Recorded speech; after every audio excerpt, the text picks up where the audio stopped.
Hi, welcome to session 3 of the 8th topic of the semester, The Industrial Revolution Transforms American Culture and Society from 1816 to 1850. All right, so this is session 3, and what we're going to do here is now look at the fourth part of this topic that deals with religious movements and social reforms in the United States, precisely during this period of time that we were actually discussing in session 1 and session 2, when there is an industrial revolution occurring in the United States, particularly in the upper states, in the northern states, more specifically in the northeastern states. We see, of course, now the rise of the factory system. Textile manufacturing is on the rise.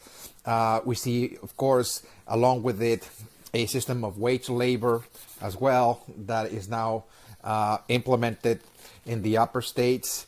And with that, we're going to see the rise of social classes like the industrial working class, the middle class as well, the professionals, the managers are also part of this wage labor economy, but they earn higher wages because of their skills, because of their knowledge.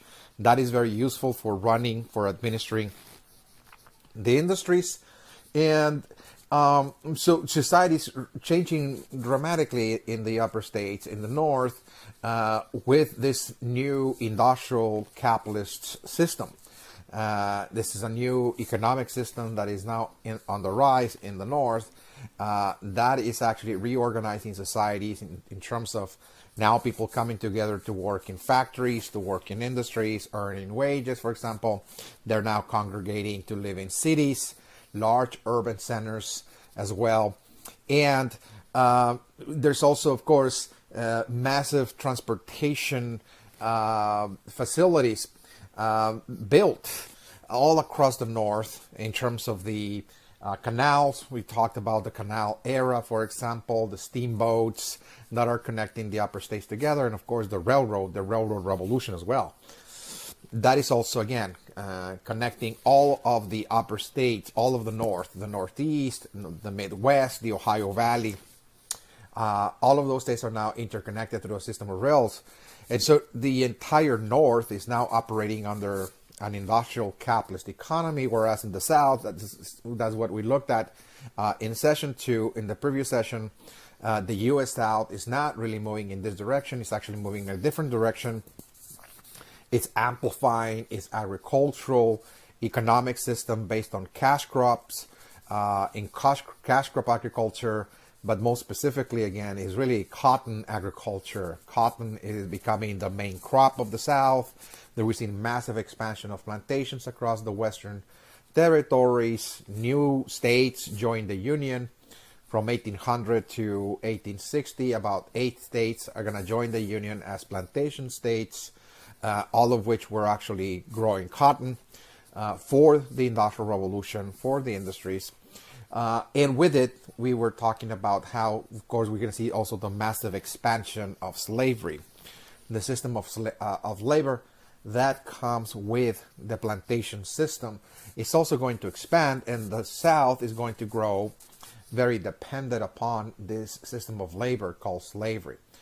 So much so that the entire Southern economy really relied on slave labor for the production of cotton, but also for all kinds of work. In other words, every kind of work that needed to be carried out, anything that needs to get done in the South was done by slave labor. So again, what we see is the division of the country between two different economic systems: industrial capitalism in the north and an agricultural economy in the South based on cash crops, with a different system of labor, that is slave labor, slavery.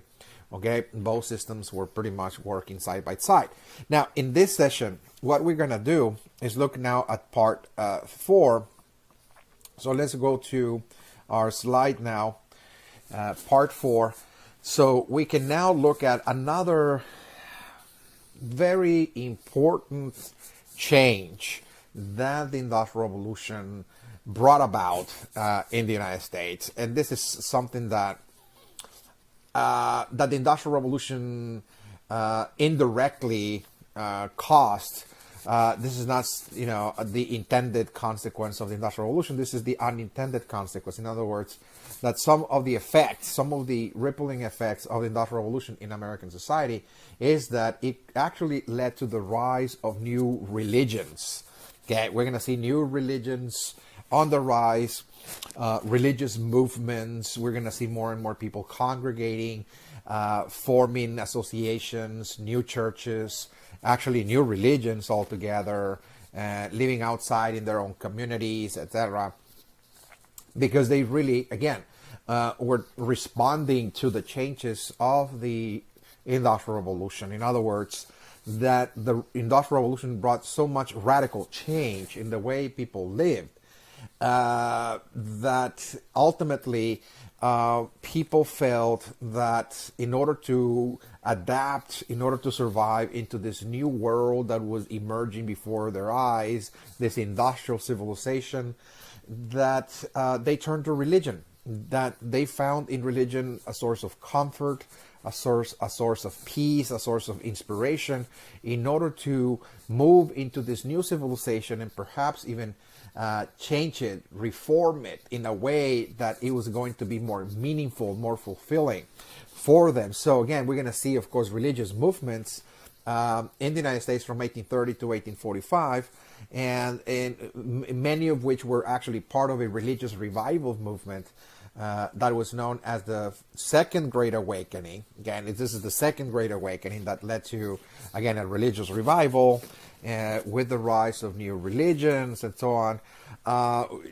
There will be, again, very important ideas that people formulated during the Second Great Awakening that tried to explain the changes taking place around them, and that were also trying to envision a better future, a new and better future for themselves. So for that reason, many of those religious advocates became social activists. Again, they were trying to carry out activisms in the world of society, again, in order to bring about change, economic change or social change, political change, because they believed that this was their mission, this religious mission, in other words, that they were born in a very important time in U.S. history in order to reshape society in a new light.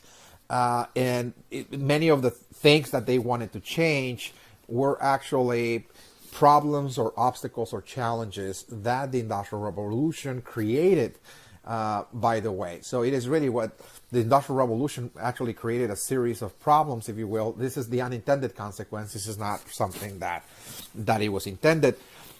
But because people's lives were changing dramatically and very fast, people responded to those changes again by trying to reform society, and they used religion again as a source of inspiration to carry out those changes, those reforms. Again, we're going to see those social reforms as well, okay, in this part.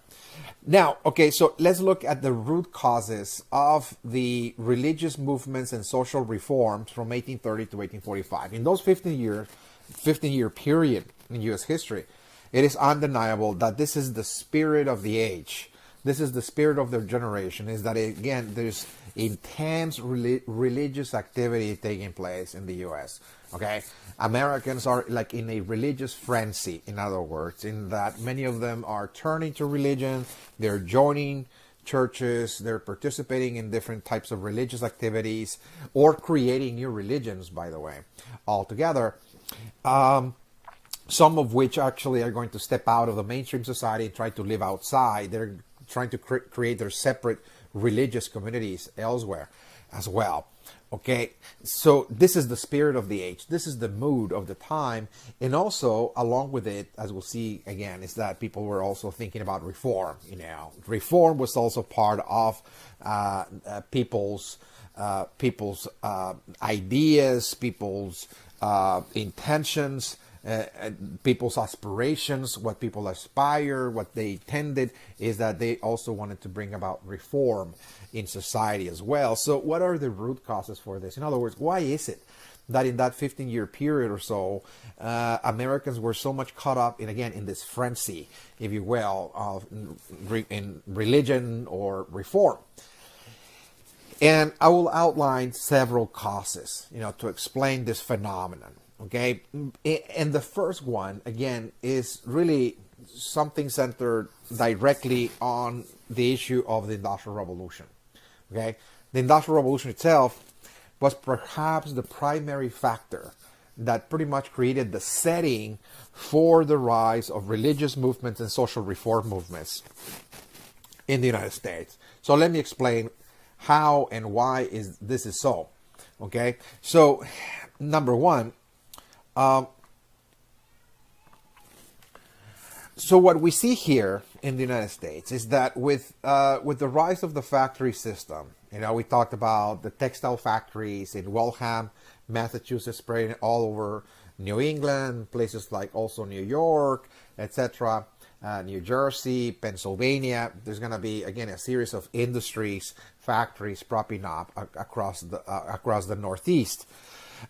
So what that actually created is that people in the countryside that were farmers were moving, quite rapidly. They were flocking to those industrial centers in search for work. There were, of course, thousands of jobs being offered by those factories, by those industries, that people were now, again, taking advantage, if you will, of this opportunity to earn wages, if you will. Okay, that was something new, by the way.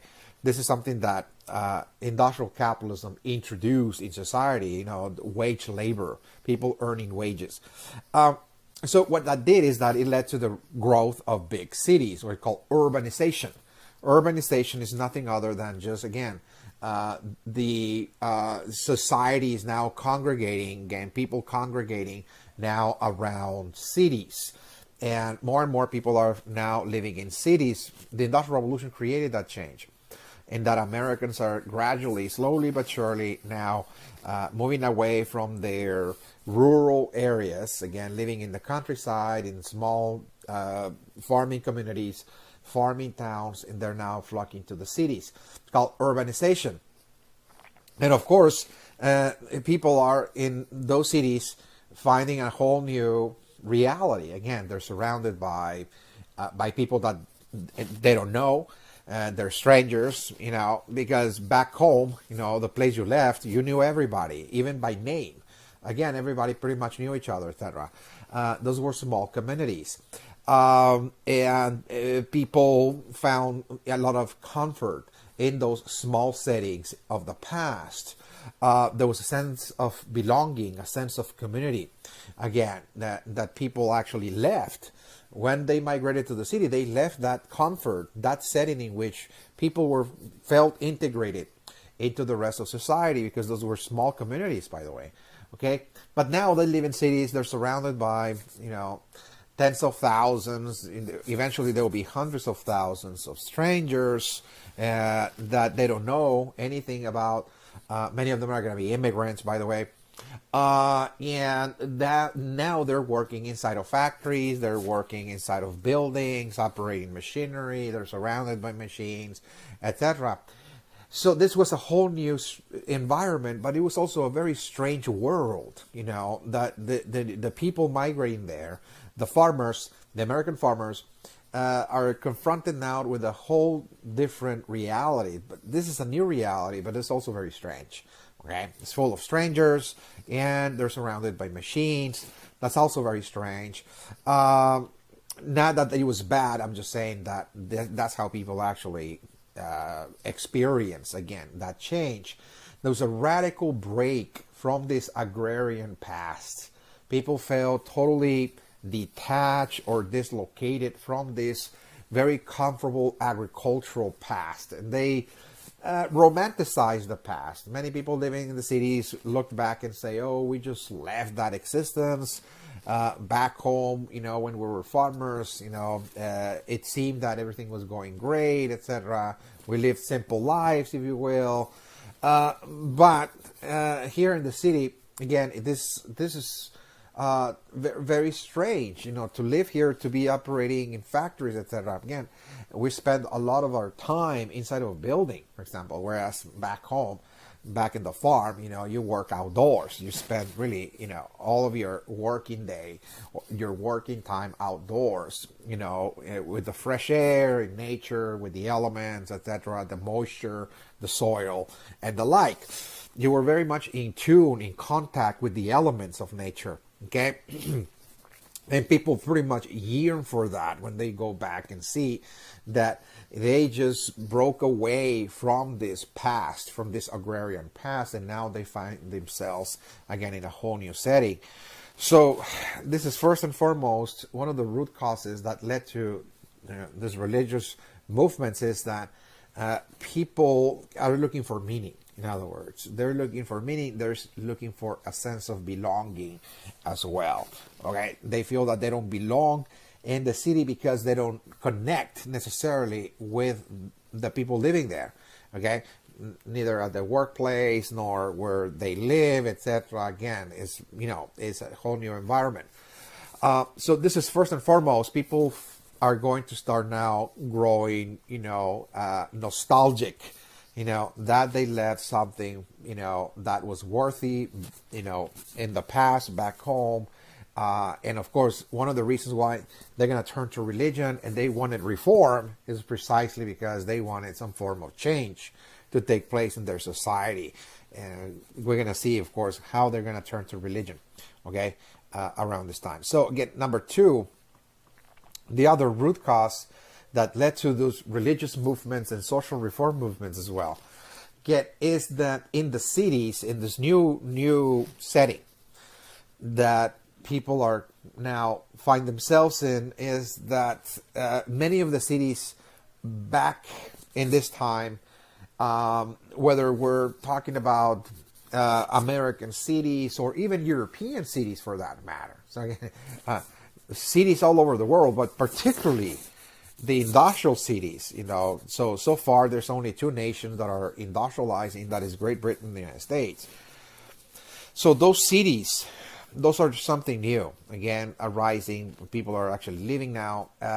What happens is that those cities were just growing exponentially because they were attracting tens of thousands of people, and people were just flocking to those centers in search for work. And so over time, by the 1830s, any of those cities where we're talking about, for example, New York or Boston, for example, Philadelphia, etc., all of those cities are going to now, feel very overcrowded. Okay, there was an overcrowdedness, in other words, overpopulation. That is to say, okay, hundreds of thousands of people are going to be living there, 200,000, 300,000 again. And so even though they don't appear to be that large compared to today's standards, okay, because you might live in a city that has millions of people, but back then that was new. Okay, it was new. You find yourself congregated in a place that is very overpopulated, and because it's overpopulated, the cities were also, places where, because there was no really public services, again, like utility services, there was very polluted, centers, polluted environments. Again, people, disposed of their waste or feces, etc., pretty much in the open, and there were animals also, dropping their waste in the streets and the like. Again, so that again was very polluted environments as well. Of course, you got the mills, with the smokestacks, etc., that were also kind of polluting the air of the city. So the cities were, becoming, like a social nightmare, so to speak, for the people that were living there, by the way, okay? And so along with this, of course, is that also there were people that in the city sort of like dropped out, if you will, pretty much, quit the job, and they found themselves depressed, or they were fired, whatever, okay? So they were living now in poverty, Okay, so many of them actually were in the streets.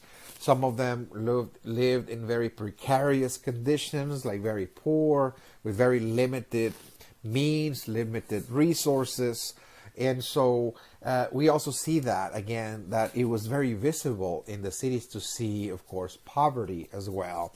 Okay, that was part of the social landscape, again, of the cities back then. Because people felt that their chances of succeeding in this new environment was very limited because there were maybe overcrowded places, not a lot of jobs in many cases sometimes. So again, we see, of course, also this social ill. Okay, the ills of the cities also included, of course, things like poverty. And once we see poverty, some people try to escape that condition. They try to escape that situation by turning into, for example, alcohol. So again, alcoholism is also another social ill plaguing the cities during this time, precisely because people were trying to cope, in other words, with this new reality, whether because they were poor or because they miss back home, because they feel disoriented, dislocated. This is totally new. This is a whole new, reality. And not everybody was able to adapt, to this industrial society, this industrial city. So we also see that some people actually, pretty much bail out, if you will, from reality, and pretty much turn to alcoholism to pretty much forget, in other words, forget about the troubles, the sorrows of the world, pretty much disconnect, if you will. Okay, so we see also, again, alcoholism becoming a social ill in the United States, which, by the way, is not going to be necessarily limited to the city, but alcoholism will become now a national problem by the 1830s. All over the country, by the way. Okay, we see growing rates of alcoholism, in the United States, but it was more present, more pronounced in the industrial cities. Okay, so again, this is another root cause that, of course, what we see is that people feel very, very anxious, very desperate in the cities because of the problems, because of the ills of the cities, and of course, this is going to be one of the reasons that also people are going to turn to religion in order to find some form of answers to those problems, and of course, why many of them actually intended to reform American society, like reforming the cities, for example. Okay, so that's another thing, because they saw that the cities were becoming pretty much, again, an obstacle for people to actually live the way,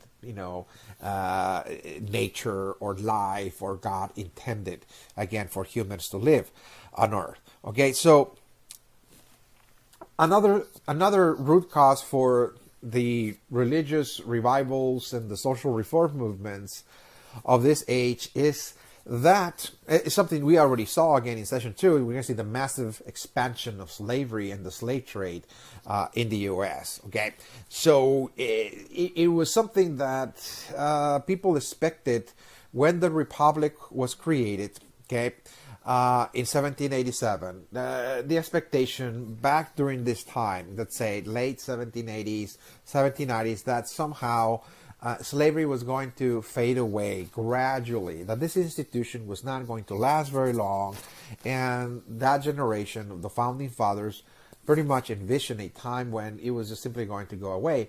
But the Industrial Revolution comes in. There's a great demand for cotton by the English mills and the American factories as well. And so the U.S. South is going to now depend more than ever on slave labor for the production of cotton. So we see massive expansion of slavery across the West, and of course the rise of this domestic slave trade. Again, that within the United States, people were actually selling and buying slaves as well. And so again, this is also another thing that many Americans were not very happy with, particularly in the northern states, in the upper states, that Americans felt that the United States have been founded on the principles, on the ideals of liberty, for example. Okay, and going back to the Declaration of Independence, for example, from Great Britain, even the Constitution of the United States, the Bill of Rights, the principles of liberty. And so it's not consistent, they said, that a nation founded upon liberty is going to, at the same time, depend upon the enslavement of human beings, in other words.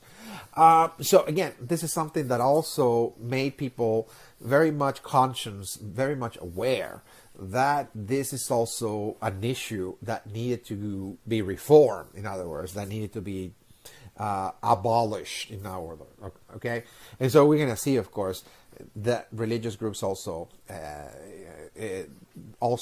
demanded reforms, amendments in the U.S. Constitution to abolish slavery as well. Okay, that's another issue, again, another factor that led to this reform movement, if you will.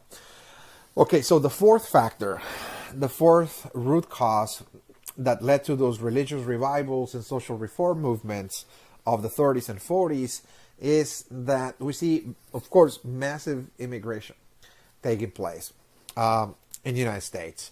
There will be about 4.5 million immigrants arriving to the United States, most of whom are Germans and Irish as well. And like I said, many of them go to the cities to take on jobs there in those factories, in industrial plants and the like. And that, of course, added to this experience of overcrowdedness or overpopulation that we were just discussing a moment ago within the city. But eventually, many of those new immigrants decided that it would be best to simply expand westward rather than stay in the eastern seaboard, like in the northeast, in those factory centers. A great many decided to move westward. Okay, so we're going to see this westward expansion taking place. Okay, this is something that the Industrial Revolution also created. It actually opened the doors for foreign immigration.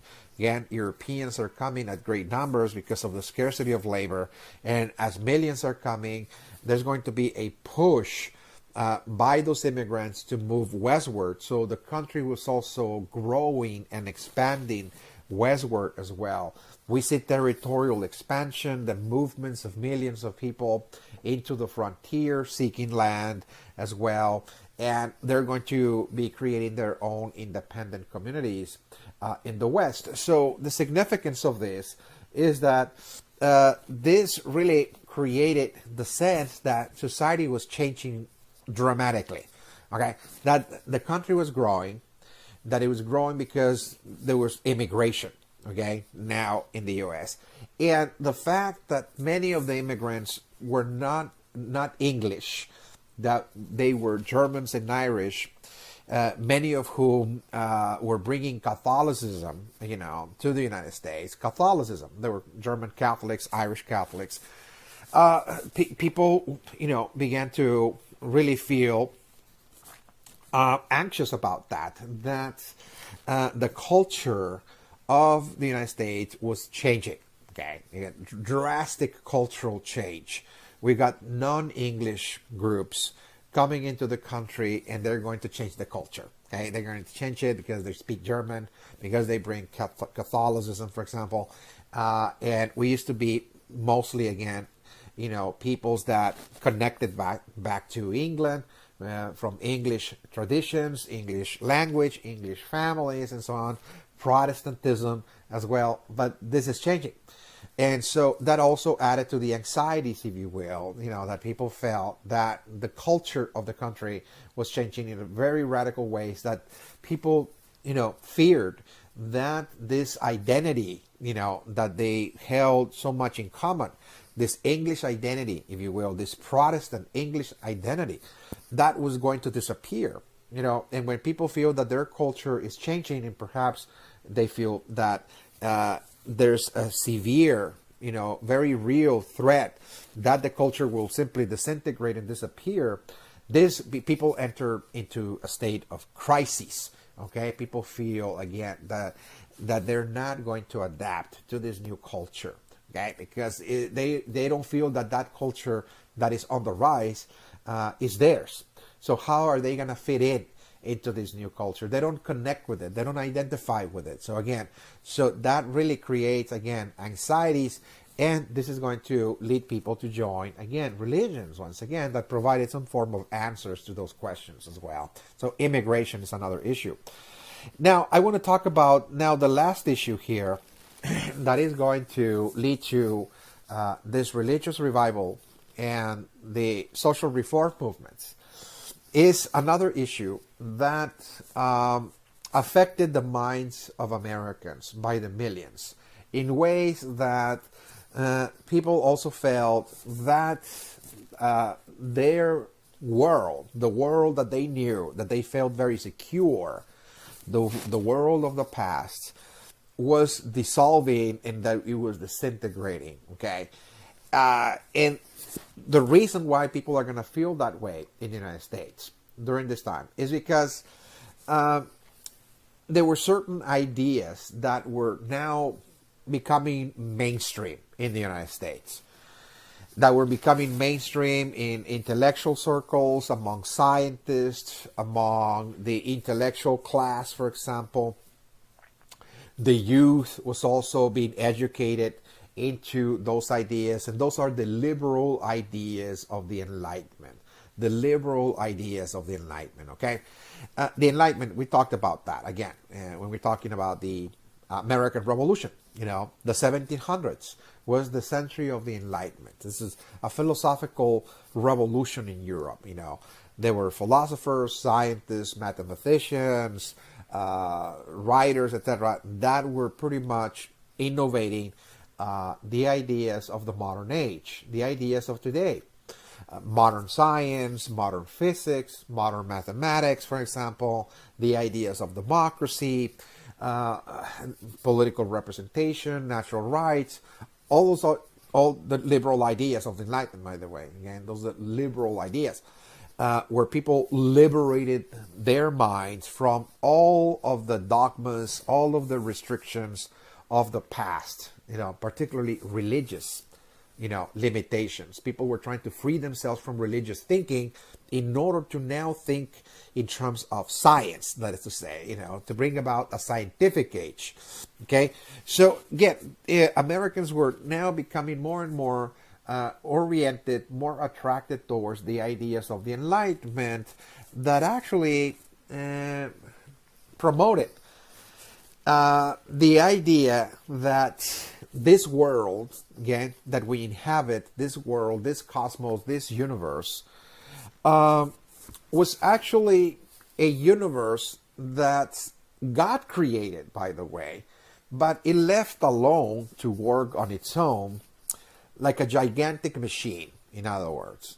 So this is the world of the scientists, okay? All of the scientists of the Enlightenment, the physicists, the mathematicians, the philosophers, the intellectuals of the Enlightenment actually introduced this notion of this so-called the mechanical universe. In other words, that God exists, but is not really involved in the world, okay? It's not really involved in the world.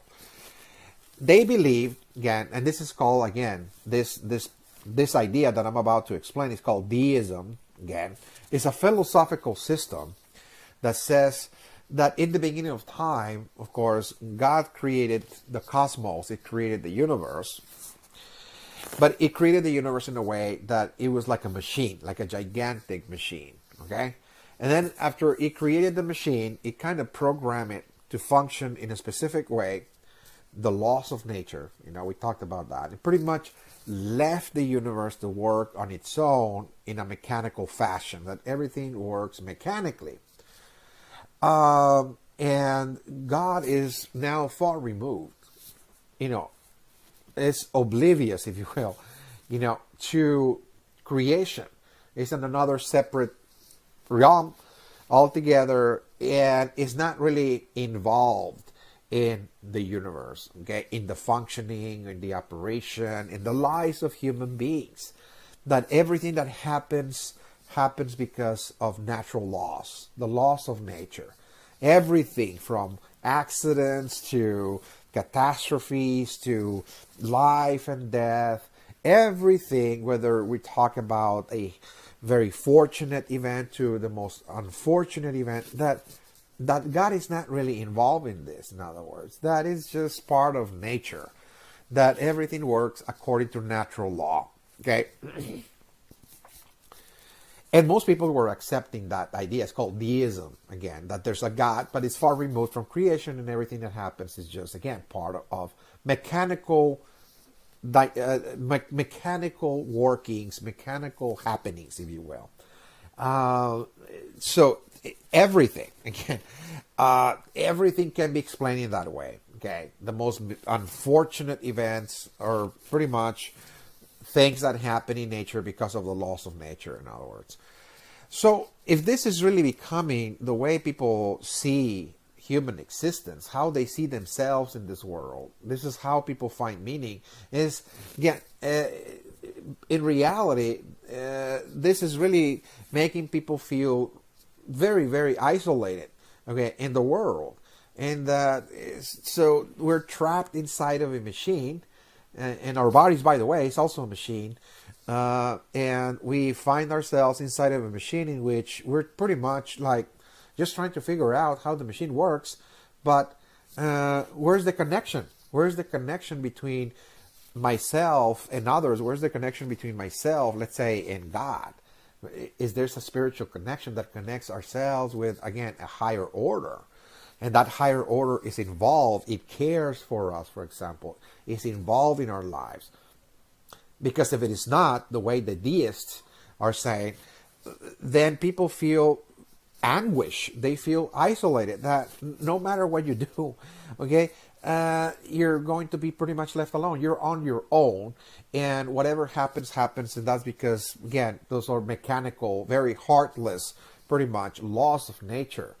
And so that might perhaps, sound very rational for the scientific mind, but in the world of, of human emotion, human relationships, that sounds very cold, which actually makes our relationships very mechanical. Okay, it makes humans very mechanical, like robots, because after all, that's what the universe is, isn't it? It's a machine, so why not just behave like a machine? Okay, so what about, care? What about compassion? What about love? What makes us human? In other words, what really makes us human? Are we supposed to nurture that aspect of ourselves that makes us very human?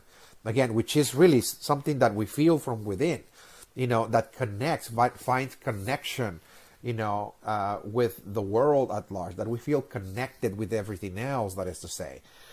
So people feel disconnected. They live in cities. They feel that they're surrounded by strangers, that they're living in this environment that is called an industrial city. They're surrounded by machines. There's pollution. There's poverty. There's alcoholism. And so in this change, suddenly now there's a new philosophy that is becoming very popular that says, look, we're all disconnected. We're just, again, like pretty much like machines living inside of another machine. And God is not even, present in our lives. This is pretty much removed somewhere else, whatever. Okay.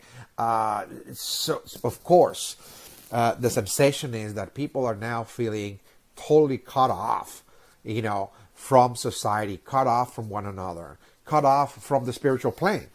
Okay. So, of course, there's a spiritual thirst. Okay. There's a spiritual thirst. People are very, very thirsty for connection. They want to find meaning in this world that is becoming very heartless, very mechanical, very meaningless. So, of course, this is another factor that is extremely important for understanding the Second Great Awakening, this new religious revival that we're about to look at again. Of course, because again, people feel that they cannot live this way. In other words, that they must now find meaning to everything that surrounds them. If they're going to survive in this new environment, this industrial civilization, there must be a meaning for it. In other words, there has to be a reason why history is moving us to this place. In other words, okay? And so therefore, those 5 causes are going to lead to the Second Great Awakening. Again, this is a religious revival movement that spanned between 1830 to 1845, in which we're going to see now thousands upon thousands, eventually hundreds of thousands and millions again of Americans now moving forward to join certain congregations, religious congregations, or certain religious organizations or churches, or even create new ones. I know something I will actually discuss here, for the purpose of actually trying to find meaning in order to use religion as an inspiration, use religion as a source for insight, as a source of inspiration that will help them, that will guide them, actually create a better world, in other words, because the world that they find themselves at this point is totally meaningless, in other words. So they want meaning, that is to say, okay?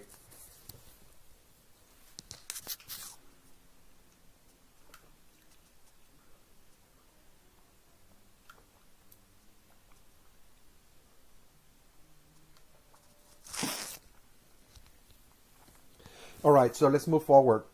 The Second Great Awakening from 1830 to 1845.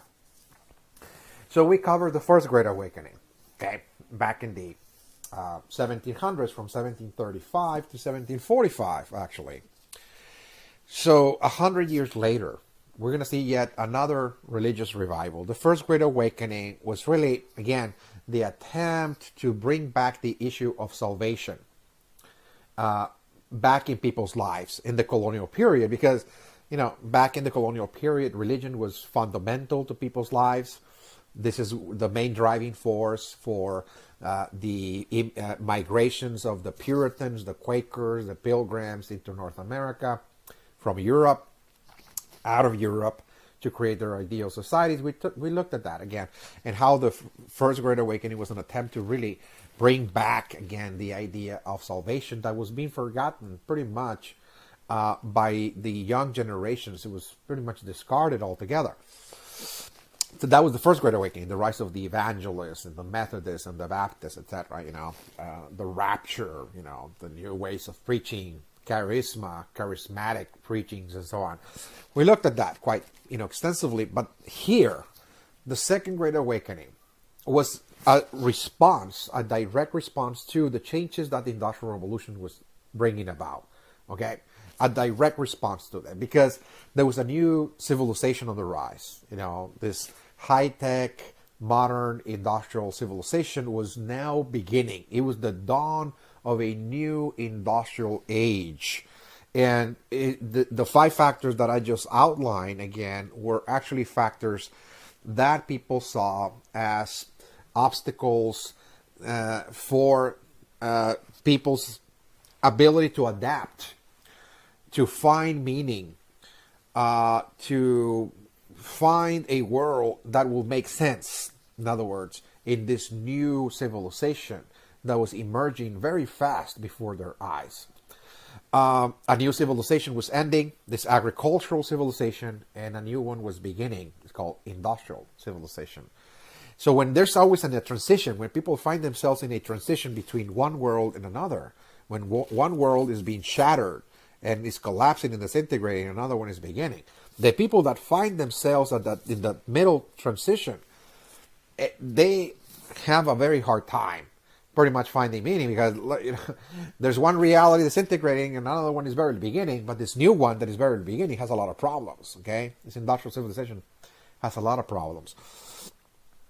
So that's exactly, again, how Americans felt, exactly how they felt around this time. So therefore, the way they're going to cope with this transition stage towards industrial civilization is by looking at religion, trying to look in religion for answers, for meaning, for a sense of belonging.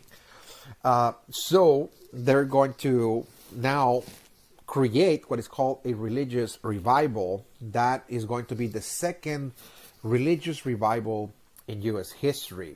This is called the Second Great Awakening. There's a spiritual or religious awakening taking place on such a massive scale, okay, in American society, that this was really a phenomenon, that it was very hard to ignore. People living, particularly in those years, those 15-year period, it was difficult not to actually notice, that this was actually in the atmosphere. It was in the air, that people were, in a frenzy, joining religious organizations, holding meetings and services, and of course intensifying their experiences, their spiritual experiences.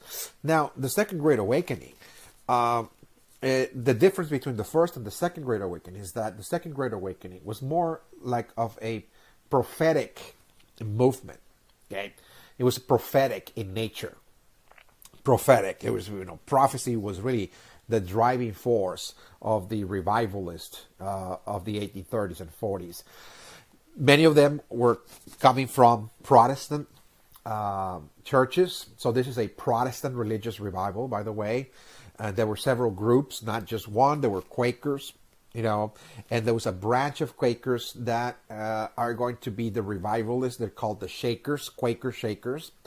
And they're still Quakers, but the Shakers were like a sort of like a different brand of Quakers, again, that are going to be far more intense. That's called the Shakers. They were trying to, find some form of connection, with the divine, that will enable them to have a mystical experience. And when they had that mystical experience, again, that produced the shakes, in other words.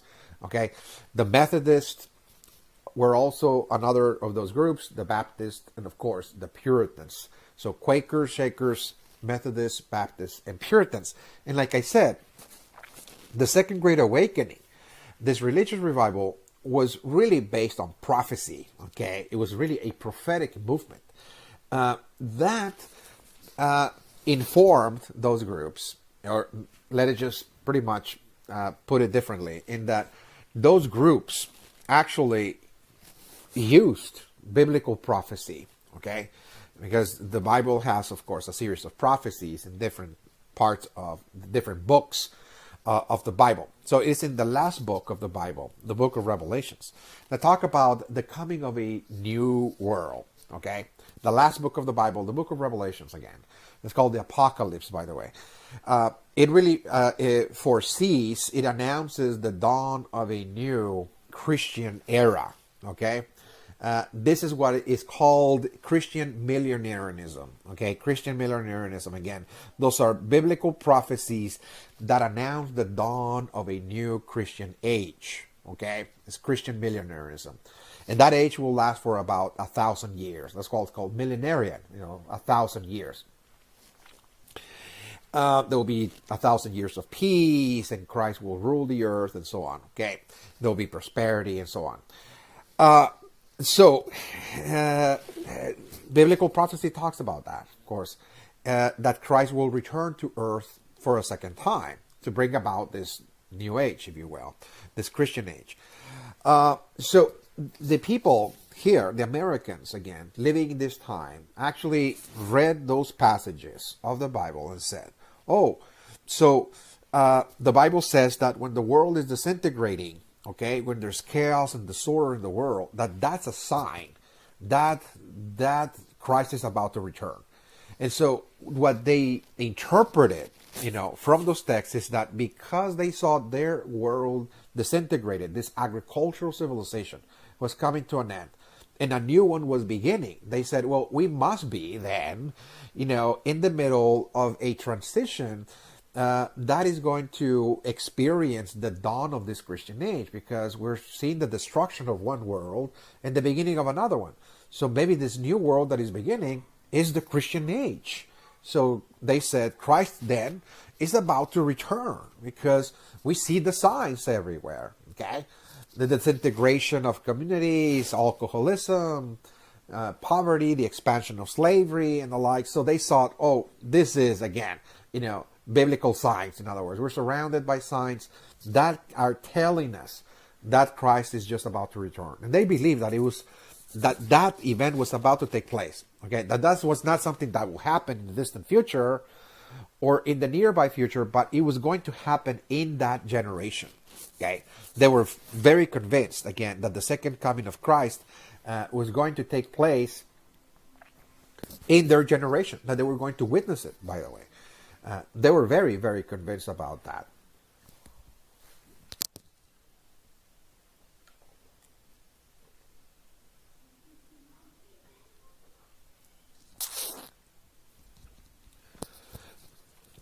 All right, so now let's look at how we're going to see, of course, the rise of the revivalist.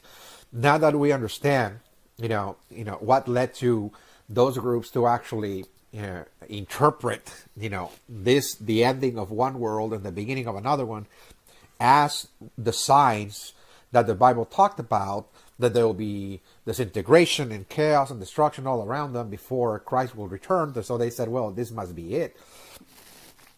So once, of course, people are going to be arriving to those conclusions, we're going to see now them taking action and trying to move forward and create a religious revival, okay, that for them was essential to do because they wanted to prepare for the second coming of Christ. In other words, we're not just going to wait for Christ to return, but rather that we need to become more active.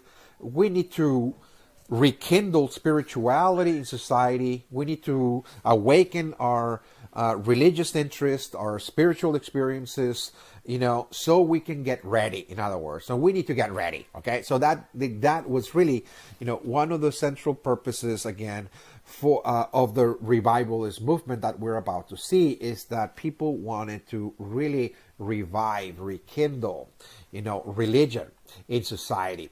Okay, and with it, of course, as we're going to see, they also want to try to reform society. So they wanted the United States to get ready as well to be a Christian nation to await the return of Christ as well. Okay, so let's look at the rise of the revivalist. All right, so it all started in the 1790s in England, by the way. The first revivalist group that are going to be like the forerunners of the Second Great Awakening, with the rise of the Shaker Quakers, or Quaker Shakers. Again, it's interchangeable. It's pretty much the same group. There were, Quaker communities in England that were really convinced that the second coming of Christ was about to take place. Now, England is also going through an industrial revolution. Okay, we were talking about that. This is the first part, again, that we looked at in this topic, the British Industrial Revolution. So, of course, the British are rapidly changing. There is deep, radical change taking place in the English economy, in English society, with the rise of new technologies, machinery, big cities, and the like. So, the English people, the British, are also experiencing the same phenomenon, again, of dislocation. They're disoriented, they're confused, and so that led, again, certain groups in England to really move forward and say, well, what we're actually witnessing is the ending of one world and the beginning of another one. So this new world that is about to begin is the Christian age. And so those individuals, the first ones to do or to think that way, were the Shaker Quakers, okay, the Shaker Quakers. They were Quakers, but those Quakers that believed in the inner light, that God was inside of ourselves, in our hearts. They believed that it was essential to contact the light, in other words, not just to contemplate, to close your eyes and to find peace, but to have a more direct, mystical experience with the divine that was actually inside of ourselves, in other words. And so you need to, they said, what people need to do is actually try to engage in some form of mystical ritual, mystical spiritual discipline or practice that is going to create that atmosphere, within yourself, so you can reach this ecstatic, state Okay, this ecstatic religious experience. And so they did that through a series of dances, spiritual dances. They will fast, for example. They will not eat or drink any food, and they will dance until they got very exhausted. And in that exhaustion, they attempted to contact the spiritual plane, okay, and reach this place of ecstasy. In other words, that they really wanted a direct communication, direct experience with God. In other words, because they were trying to find meaning. Once again, finding meaning. And of course, they also use meditation. There were several meditation practices, dances that the Shaker Quakers used. That also, again, in this case, that allow them to feel more connected. Okay, so they were looking for connection. They were looking for some form of spiritual meaning, and what they wanted was, again, the feeling of the experience of divinity, the experience of God. And whenever they felt ecstatic, they will shake. In other words, they will tremble. That's why they were called the Shakers, in other words, because they were really looking for that ecstatic experience. That is to say. So it all started again in the 1790s in England again. And some of the leaders again of the Quaker Shakers or Shaker Quakers was Mother Ann Lee. She was really, again, the leader of the Shaker Quakers who started this process, this revivalism, if you will, that is going to, in the United States, become the Second Great Awakening. Okay? So Mother Ann Lee, claims that she had received prophetic visions. In other words, that she received insights and visions during those ecstatic moments, during the dances, during the meditation, in which she was revealed. She claims that she was revealed that the second coming of Christ was about to take place, but that Christ was going to return in ways that it was not really well understood. That it was not just going to be just Christ returning. In other words, like Christ, the way we understand, again, the individual, for example, Jesus, for example, that it was the church, all of the people, again, that were going to be part of this second coming of Christ, all of the people of Christ, that in other words, Christians who were very connected with the divine, that they were also going to be part of the second coming of Christ. In other words, that ordinary people, again, were also part of that as well. It was not just Christ, but also people as well. Okay, people that were awakening, in other words, that were spiritually enlightened, that they were going to be also, again, the second coming of Christ. And so they believed that their community, okay, the Shaker Quakers, were part of that as well. In other words, we are the second coming of Christ. But not just us, not just our congregation, but just people like us, in other words, people that find meaning, find connection, that have spiritual experiences, that we're part of this phenomenon. In other words, we're part of the prophecy. Again, so we're part of it, in other words. Okay? And so, again, those ideas are going to find a fertile ground in the United States when Mother Ann Lee comes to the United States. She comes to New York, and she's going to create, of course, a series of Shaker Quaker communities that are going to promote and expand those ideas, again, of ecstatic dance, meditation, and the ideas, those prophetic ideas about Christ returning, but Christ returning in people, that is to say, in the people, not just as a single individual, but in people, again, that are actually awakening, in other words. That's why this is going to be called the Second Great Awakening. That there will be an awakening, and in that awakening, Christ was going to be present, again, returning in that form, that is to say. Okay, so it is really, again, a particular or very unique take, a unique interpretation of biblical prophecy that is very characteristic of the Shaker Quakers. And of course, this revival that she starts in New York, when she arrives to New York, just at the time that the northeast of the United States is moving towards the Industrial Revolution, is going to spread like wildfire, particularly because what was so attractive by the Shaker Quakers was the idea that one of the signs or one of the symptoms that people were part of the Second Great Awakening is that they exhibited what Mother Anley talked about, for example, as spiritual gifts, the spiritual gifts. That when people actually awaken from within themselves the ability to see the future, okay, inner visions, when people are revealed, okay, the visions that are about to come, of future events, what are called prophecies, either through dreams or through meditation, etc. That's a spiritual gift. That you are indeed part of this awakening, okay, the second coming of Christ.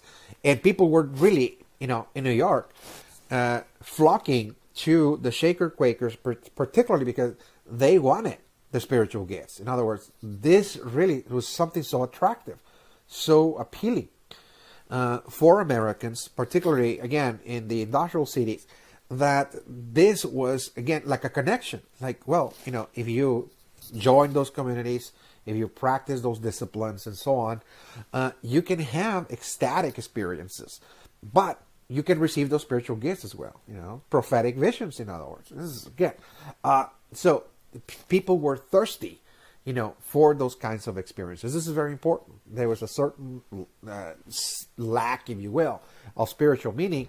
And the Shaker Quakers are coming about saying, well, if you join, you practice those disciplines, once you receive those spiritual gifts, you are part, again, of the second coming of Christ. So again, people felt that was a community that welcomed them, embraced them. They found a sense, again, of belonging, to a group.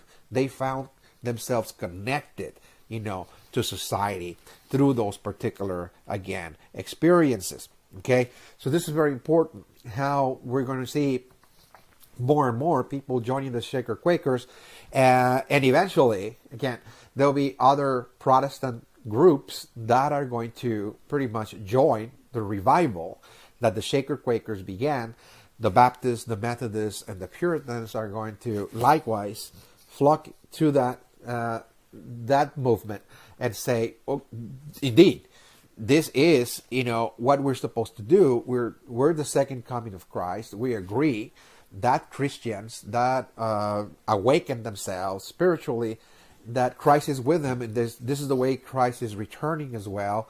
So the Baptists, the Methodists, and the Puritans, besides believing that they were part of the Second Great Awakening, they also expected, okay, that Christ was going to return physically as well, simultaneously as well with people, awakening as well, that Christ was also going to return as well. So they joined the revival, and what we're going to see, starting around 1830, from 1830 to 1845, is that now we see a religious revival in which there are several groups now talking about prophecy.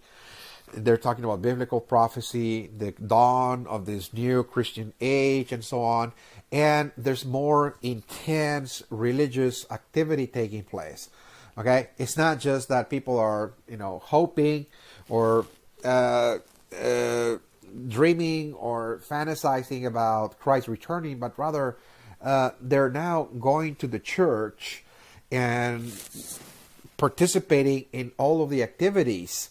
There's going to be an intense effort to perfect, in other words, themselves, to perfect themselves spiritually.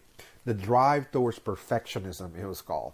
That more and more people are going to church, attending church very regularly, perhaps going to church several days during the week, for example.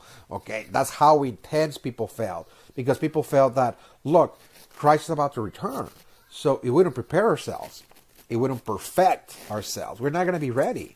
So we need to be ready, in other words. We need to be totally purified. In other words, we need to perfect ourselves, stop sinning, and have those mystical experiences, receive the spiritual gifts, visions, etc. People were seeking visions during this time. They wanted to announce things to come. They wanted the gift of prophecy. Okay, so you need to work at it. You need to perfect yourself, in other words.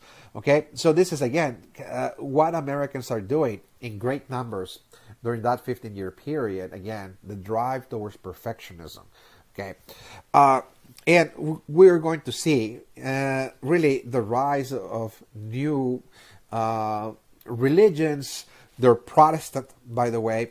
At this point, we're going to see, for example, the rise of the Seventh-day Adventists, who were now promoting the idea that they had specific visions, that they had received visions, that when was the exact month, the exact day, and the exact year when Christ was about to return, in other words.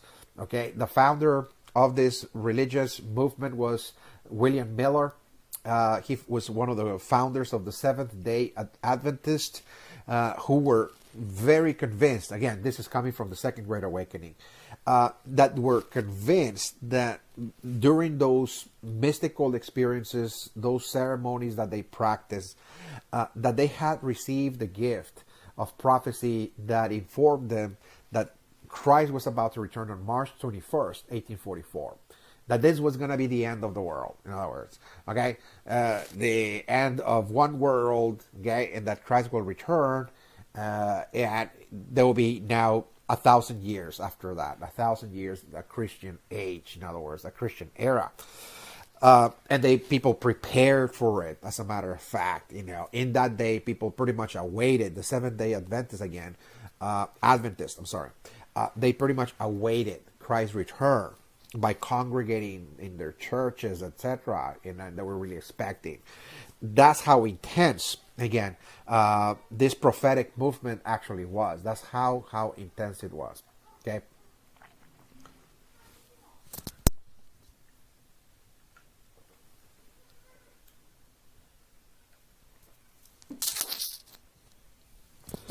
All right, so a very important component of this religious revival. Okay, so far we've seen, of course, this religious revival taking place. Okay, a very important component was that many of the revivalists, as they were called, whether they were Quaker, Shakers, Puritans, Methodists, Baptists, believed that it was not just enough to perfect ourselves as individuals, but it was also important to perfect ourselves as a society. Okay, as a society, they felt that it was their mission, their duty, to actually go out into the world and reform American society. So American society will become a true Christian society. Okay, because how is it that Christ is about to return to earth and, create this new Christian era when our society is plagued with ills, and like alcoholism and poverty, for example. There's also the problem of prostitution, for example, as well, taking place. There's domestic violence. And as well, what they really, were so much critical of is that there's also the problem of slavery as well. So how is it that the United States is going to receive Christ when we're not ready as a society? So we need to purify our society as well, not just as individuals, but the society as a whole, at large. So for that reason, many of the religious revivalists actually became social activists, okay? And they are going to go into different areas of society in order to bring about change and reform, to try to reform American society, to address the ills, to address the problems that affected society as a whole, okay? To get rid of them, to reform, so we can actually, as a society, live according to Christ's principles, in other words, so we can be ready, they said. Okay, so this movement for social reform, in which people use religion, use Christianity and prophecy to bring about change and reform in society, was known as the social gospel. Those were religious inspired reforms that were intending to reform American society, to improve it, to solve some of the problems that affected people's lives on a personal level, emotional level, economic level, etc., and trying to pretty much address, again, all of those problems. So what actually people were trying to do, again, is trying to reform society, American society, so American society will become a Christian paradise. Again, an earthly Christian paradise, that is to say. Okay? Because otherwise, how can we enter this new Christian age when we're still living, again, with what they call, again, I quote unquote, a lot of sin, for example. There's a lot of sinning, going on. So we need to address that. Address sin in order to, again, create this earthly Christian paradise. Okay, so that's exactly, again, what they're attempting to do by becoming more and more active in the world, trying to reform society again. The idea is that we want to create this ideal society, the ideal society, the ideal existence, but in a way that it will be acceptable, it will be consistent with the ideas, the teachings of Christ, in other words. Okay, so it's more like a religious paradise, if you will. So again, this drive towards perfectionism turning to the drive towards social perfectionism. We need to perfect society. Okay, so let me just talk about the most important reforms that the social gospel brought about. This age that we're talking about, from 1830 to 1845, was also called the Age of Reform, the Age of Social Reforms. And they were, in many cases, informed or inspired by religion. That many of those reforms were carried out by people that were deeply religious, even though they reformed something, that had nothing to do with promoting religion per se. That the idea behind the reform was driven or inspired by religion. Okay, so let me talk about, the main reforms of this time that were attempting to create this ideal earthly paradise, this Christian society. Okay, so first and foremost, a political reform. In 1833, what we're going to see is that a certain reform was introduced to remove property qualifications for voting and holding office. The United States becomes a democracy. It's not really a democracy in which all peoples of all genders and all colors, etc., are going to participate. Still males, okay, is males, and of course only white males, of course. But the significance of this is that now this is not going to be a republic only, okay, in which only people with property, only people that have a vested interest, that have the best education, are going to be the ones that are going to be representing society politically, but rather that the common man, okay, what they call back then the common man, was also going to be participating in politics. Even if that common man did not own any property whatsoever, okay, is landless, for example, that the common man should count as well, that they should vote, that they should also run for office as well, that the views, the values, the opinions of the common man were also important again in society. So again, the United States becomes now a democracy from being a republic, the way the Constitution created the country as a republic. Now we're going to see now, okay, a democracy, moving towards a democracy by 1833.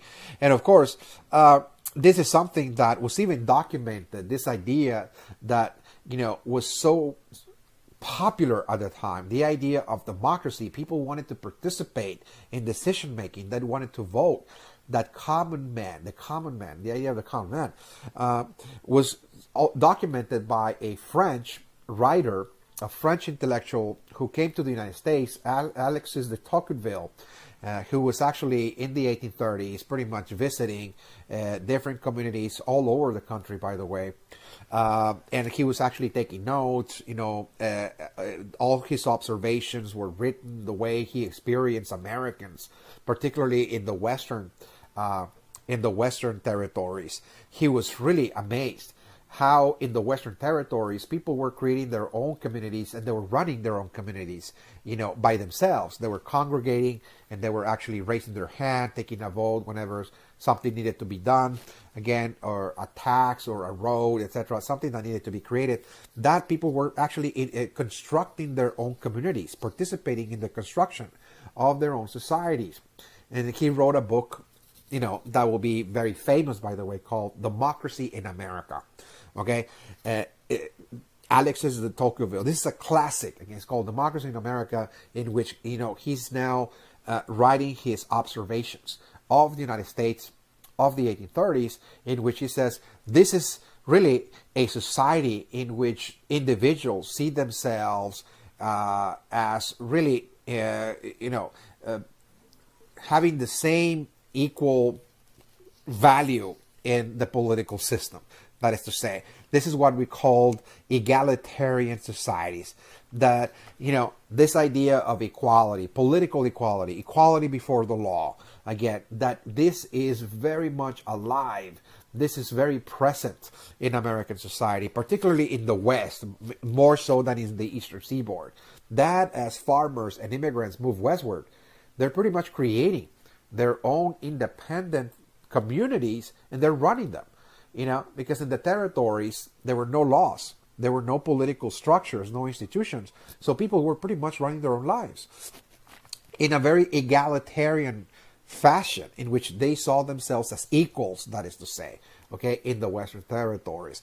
So again, this is, very indicative that the vision, that people hold about creating this ideal society in the United States is one in which, for them, the ideal society is in which the citizens of the society are going to pretty much be worth equally. They're going to have an equal say, an equal value, an equal opinion. Again, in terms of value, that the value of the opinion of all people, again, the common man, again, was going to be taken into account.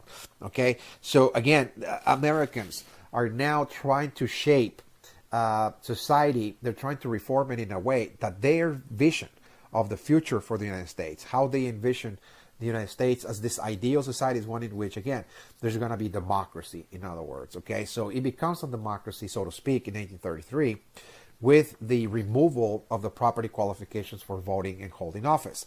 The second reform that was introduced during this time, okay, it was the reform to bring about public education system. Okay, the forerunner, the pioneer of the public education system was Horace Mann. Okay, he's the one who pretty much brought about the first model of how the public education system was going to be implemented all over the country. Again, he created what he was called the Common School Movement. Horace Mann, again, was a reformer. So he said, look, if we're going to create the ideal society, this society, by the way, we're becoming a democracy, is, again, the baby steps towards, the United States becoming a democracy has been laid in 1833, with the participation of all people, all men, regardless of, again, whether they own property or not. So now, of course, later on, other groups are going to be included. After the Civil War, we're going to see, of course, also the 15th Amendment, okay, of the Constitution that really said all men, regardless of race and color, will be allowed to vote. Again, so by 1867, with the introduction of the 15th Amendment, democracy will be expanded. And in 1920, women will be allowed to vote by 1920. So gradually, slowly but surely, America is becoming more and more of a democracy. But what Orsman was actually saying is that in order to prepare American society to live in a democracy, which people consider to be the ideal existence, by the way, it is necessary to educate the population. We need to raise the literacy levels of the American people. We need to have an educated population so people can actually guide their own lives, participate in politics, make rational choices, and so on. Use critical thinking, etc. So we need public education system. So up to this point, public education system simply doesn't exist in the United States. It's all private, okay? Private schooling, tutors, etc. But now Orsman says, no, what we need to do is actually, again, create a common school movement. Again, have public schools all over the country that will be funded by taxes, tax funded, and that we're going to actually have teachers that are professionally trained and certified. Okay, so they need to meet certain criteria. Not just anybody can be a teacher. In other words, you need to have education, you need to be trained, certified, and with that, now you can be a teacher. Okay, so again, with that, we're gonna make sure that we're gonna prepare the future generations to live in a democracy. We need an educated population. Okay, so that's the second reform is the public education system. Okay, created in the country. The third reform is the prison reform. Okay, the prisons back during this time were not meant to rehabilitate people that have committed felonies or crimes of various sorts. They were there to be punished in many cases. Okay, even though they were not really, again, punished in the physical sense, but again, it was not really, the place that you wanted to be. So now, in the Second Great Awakening, there's going to be people that said, what we need to do is reform the prison system so we can actually reform the prisoners. In other words, try to provide education or some form of assistance or help that they might need, in other words, so they can be reintegrated, back into society. So that's, again, the idea that was planted with the prison reform, again, of the 1830s. Another reform is the creation of mental asylums. There were people, particularly in the cities I mentioned, for example, there are people that, because of poverty, because of alcoholism, because of depression, they really had very difficult times adapting psychologically, again, to society. So they were dislocated in many cases. And so it was essential also to help, again, people that were dislocated, that were depressed, or they were panicked, etc., to create institutions, mental institutions, so there will be some form of assistance provided to them, some care and so on, so they could actually be helped and guided, to actually find some form of mental stability. Okay, so we're going to see now the rise of mental asylums during the 1830s and 40s. The other reform, okay, is the temperance movement. The reform to start really abolishing alcohol. We call it dry laws. That's the temperance movement, really the abolition of alcohol. Now, we're not going to see the abolition of alcohol nationwide, but there's going to be communities, there will be certain states that will implement dry laws, in other words, in which the idea was to, limit or abolish the sale of alcohol, because alcohol was becoming a national problem during this time. Okay, alcohol consumption was rampant. The statistics show that if you pretty much bring together, okay, all of the alcohol that was consumed in terms of whiskey and in terms of beer, and if you pretty much divided evenly all of the whiskey and beer that people drank, all over the United States, whether they drank or not, you will actually come up with, again, a very staggering, number in which it's called per capita. In other words, if you pretty much say everybody drinks, in the United States, and this is the alcohol sales of every year, per year, people were drinking an average, if you divide evenly among all the population, about 65 gallons of beer per year, and about 20 gallons of whiskey. If you pretty much divide all that number evenly among all the citizens, but of course, a lot of people don't drink. So the ones that were drinking far more than that.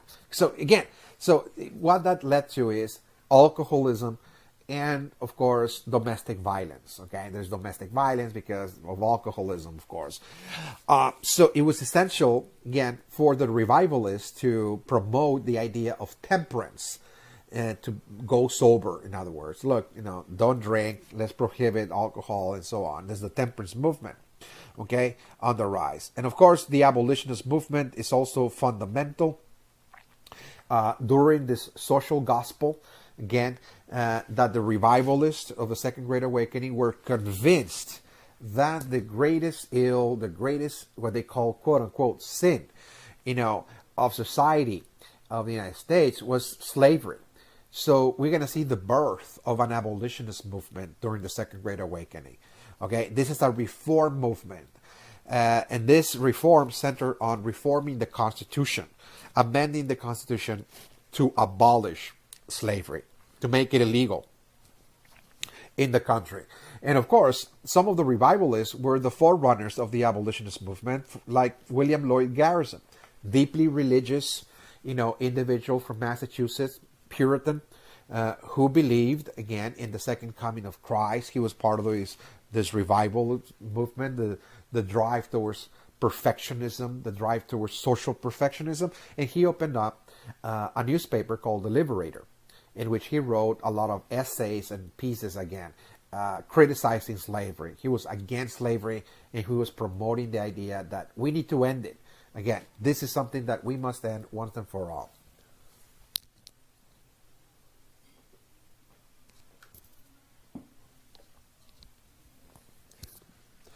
So this liberator was influential in really stirring up, within Massachusetts and eventually within New England, stirring up a movement in which people are going to demand, people in Congress, senators, representatives in the House, they're going to send thousands and thousands of letters, actually demanding, petitioning, to end slavery. Because what William Lloyd Garrison was saying now is that slavery was a sin. Okay, it was a sin. It's a moral wrong, he said. Okay, so he believes that the United States was not going to enter the new Christian age if it was still practicing slavery. This was actually preventing the United States from, moving into this new era. In other words, that we were not going to be ready when Christ returns if we continue enslaving other human beings, because that was a sin, in other words. So he promoted that idea, again, in his newspaper called The Liberator. He used religion, to attack the institution. So he's going to be very instrumental in the promotion of anti-slavery societies in New England, again, across Massachusetts, New Hampshire, Connecticut. Again, we're going to see anti-slavery societies, clubs, organizations that are going to promote the idea of abolishing slavery in the Constitution. And those anti-slavery societies are going to engage in massive pamphleteering, writing pamphlets, essays, printing them, passing them around, trying to really raise the consciousness, again, of society, around this issue, that it was so needed. We need to abolish slavery. This is, it's not just economically, affecting the United States economically, but rather it's affecting spiritually as well, the United States. Okay, so they were promoting the idea to ban slavery, in Washington, D.C., in the capital, in the nation's capital. They said we need to really ban slavery there. We need to end the domestic slave trade. The firms in the United States actually selling slaves to planters. That's a domestic slave trade. Of course, and of course banning also new slave states, that they wanted all of the territories of the West to be organized as free states in the future. Free, not slaves.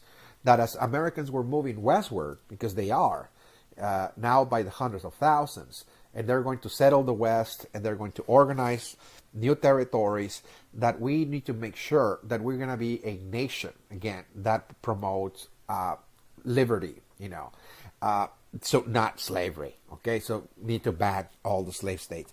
They sent about 500,000 petitions to Congress by 1838. So it's a massive undertaking. Okay, this abolitionist movement is going to grow all across the North, not just in New England. It's going to spread into places like New York, Pennsylvania, the Ohio Valley, again, Illinois, again, it's going to be very pervasive all across the North. The reform to, the movement to reform the Constitution, that is not going to come that easy again. It will be, of course, a civil war. Again, the Civil War was about, slavery, by the way. So the seventh reform I want to talk about, is that in this process we call the social gospel, is that in the Second Great Awakening, the revivalists also believed that it was their duty, their mission, to evangelize the Native American societies in the Western territories. As Americans are moving west, they're now encountering more and more the Native American groups, and they said, we need to save souls and civilize the Indians, they said. Okay, so what they meant is, look, Christ is about to return, and we need to make sure to save as many souls as possible. Okay, we need to, as good Christians, okay, we need to also move westward and spread Christianity there. Okay, trying to convert the natives and save their souls, and in this process, civilize them so they become part of this ideal society, this Christian paradise we're trying to build. They're going to be part of that Christian paradise. So we need to also convert the natives as well. So there will be thousands of missionaries moving westward. Okay, religious missionaries during the Second Great Awakening, they're moving westward at great speed in order to spread Christianity westward. This is another great moment when we see a great effort to evangelize, to convert the Native American population, something that occurred, of course, earlier during the First Great Awakening, but this is the second wave, again, of missionaries moving westward as well. All right, so in this very last part, what we're going to do is actually just look at, also the creation of alternate societies, okay? There'll be alternative or alternate societies that are going to arise in the United States, but outside of the mainstream. Because some of religious groups during the Second Great Awakening, okay, came to the conclusion that it was very difficult to live in the mainstream. So they were trying to step outside of the mainstream, buy land, settle in a place and build a separate existence. They said, we're going to build a community that will be ideal, that we believe will be far better than the mainstream society of the United States. So they're checking out, okay, they're pretty much stepping out of the mainstream, and they're trying to create their separate, again, communities, okay? Utopian societies. So again, they're also in search for the ideal community. They're trying to now recreate or reform human societies separately, in a separate existence, if you will, okay? And those particular religious groups are going to be new. So we're going to see the rise of new religions in which they're going to not only arise and create their own independent churches, their independent belief systems and ceremonies, but they're going to create their own independent communities altogether, because they're also in search for the ideal community. Okay, so who are they? Okay, so who are they in this case? Well, one of the communities that are going to actually try to create a separate existence were the Shakers. Again, the Shakers, of course, are a relatively new group, okay, that emerges in the 1790s in England. Okay, they're new because they're like an offshoot of the Quakers. They distinguish themselves from the traditional Quakers, so they're kind of new. They were the forerunners again of this revival, this movement, this prophetic movement. But in the United States, a great many of the Shakers are going to hold very, very distinct, very unique beliefs, which contrasted very sharply with the beliefs of other religious groups. So what they did is that they're trying to step outside of the mainstream and live separately outside of the towns, outside of the cities, buy land and create their own communities that they believed were going to be ideal. And the Shaker Quakers organize their societies in ways that they believe that the ideal society is one in which the members of the society were going to be celibate.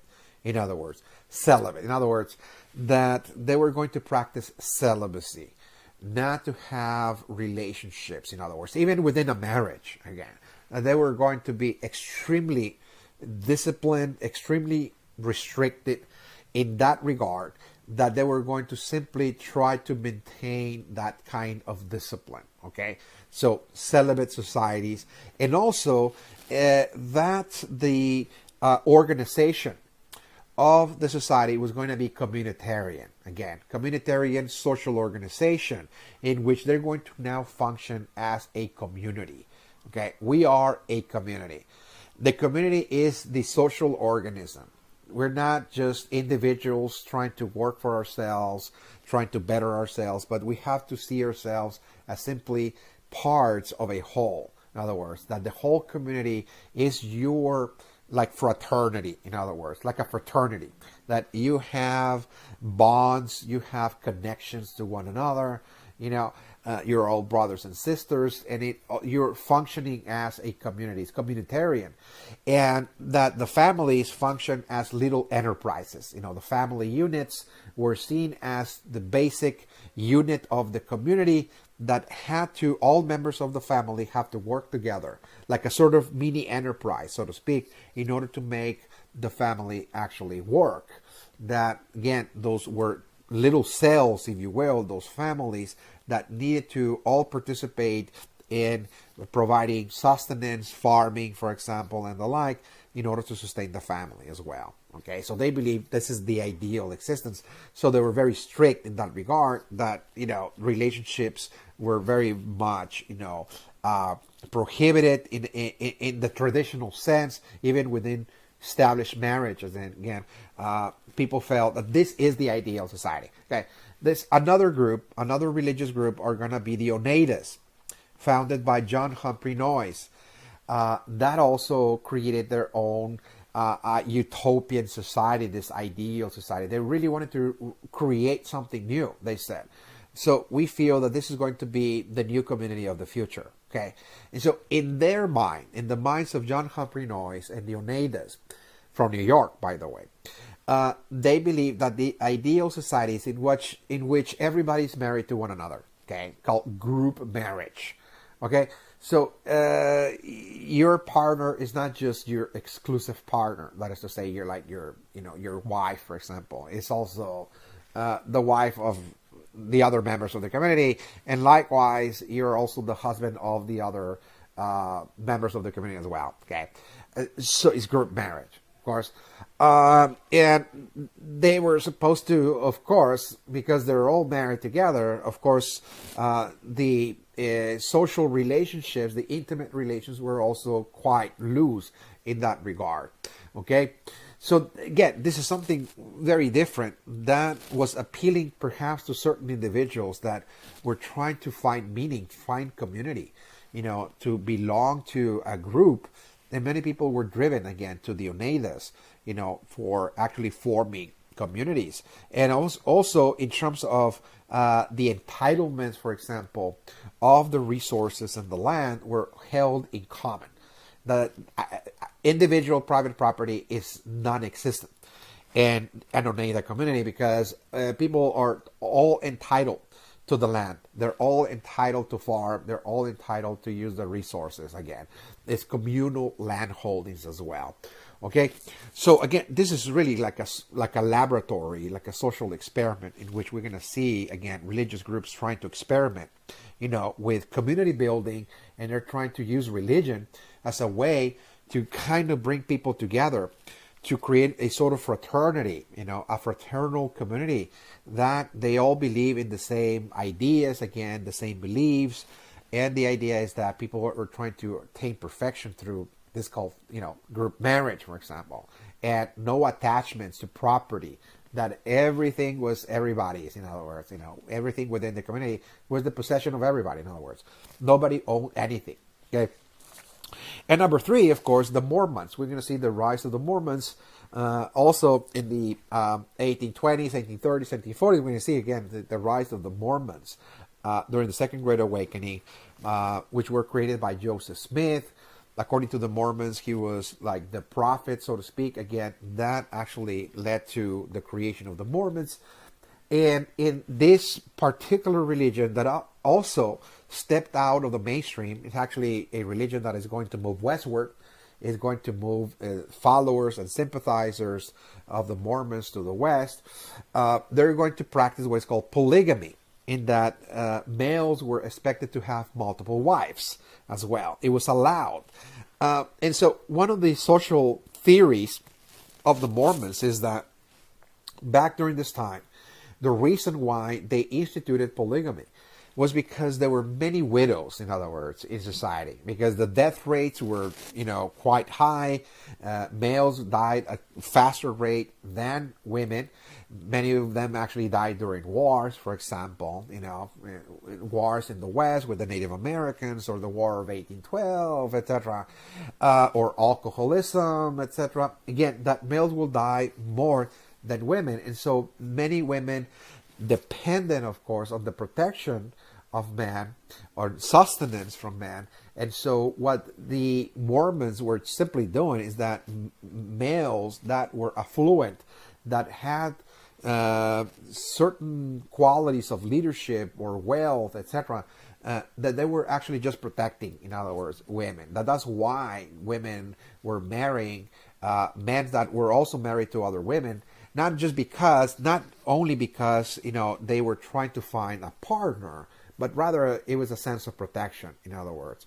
Okay, so again, we're going to see, of course, the creation of different kinds of communities that indicate that people were trying to really find meaning, find connection, to live connected to other human beings, and we're pretty much experimenting with different, strategies, different ways of organizing themselves, and religion was instrumental in building those communities. So those are the key terms, the first industrial revolution, the British industrial revolution of the 1700s will be the first key term. The second, it will be the first industrial revolution in the U.S. The third, the rise of King Cotton in the U.S. South. And of course, the fourth key term will be religious movements and social reforms. This is all I have for you. With that, we conclude our eighth topic of the semester. When we come back, we're going to move now into the Civil War. So we begin now the U.S. Civil War in the ninth topic of the semester. This is going to be our last topic, the Civil War, something that will come next after this. We're going to initiate the first session when we come back to start the Civil War. That's all I have for you. Thank you.